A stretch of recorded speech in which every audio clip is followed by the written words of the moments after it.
suis Camille Esmieux, responsable développement de la régie internationale au Petit Futé, promo 12, et je suis alumni ESRL.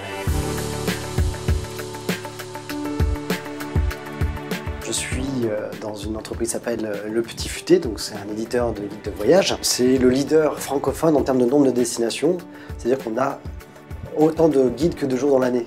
C'est chaque jour presque on a un guide qui sort avec des guides à la fois monde, comme le guide on va dire on passe de l'Afghanistan jusqu'au Zimbabwe, donc de A à Z. Donc c'est vrai que c'est une maison d'édition dont le but est de faire des guides de voyage, à la fois les guides numériques, les guides papier et le site internet. Donc c'est en sorte cross-média on va dire. Et moi mon rôle en fait au Petit Futé, c'est de développer le chiffre d'affaires de publicité, donc on vend de l'espace publicité sur nos différents guides. Je suis chargé de recruter, de former des agents commerciaux qui eux iront partout dans différents pays.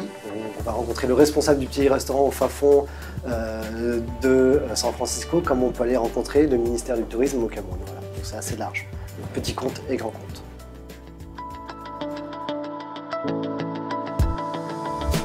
Une nouvelle tendance, c'est d'être proche de ceux de notre promo. Alumni, pour moi, c'est vraiment soit on garde contact avec ceux de notre promo, soit on participe à ces colloques, ces workshops qui sont organisés par Alumni même, donc, et en fonction des thèmes qui sont abordés. Donc il faut vraiment faire son choix entre les deux.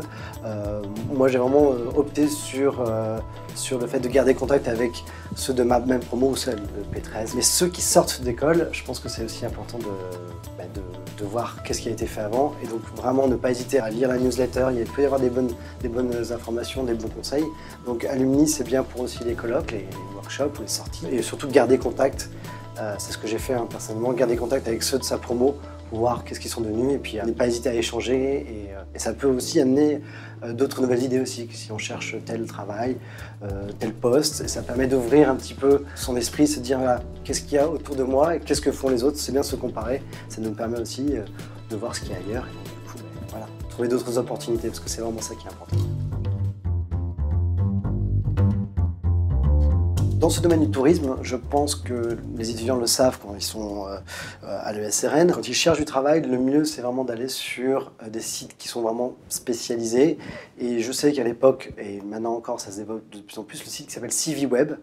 Et pour moi c'est vraiment la mecque. C'est-à-dire que si vous voulez avoir une expérience à l'étranger, c'est ce qu'il faut faire, il faut aller sur ce site-là. Il faut utiliser les avantages et les points forts de cette école, qui est vraiment l'international, et surtout les associations. Le fait de parler une ou voire deux langues et d'avoir une expérience en tant que stagiaire international, ça va faire énormément la différence. Ensuite, dès que vous êtes étudiant, dès la deuxième année, il faut déjà créer un compte LinkedIn ou Viadeo et le faire développer, et c'est là que ce réseau se fait vraiment.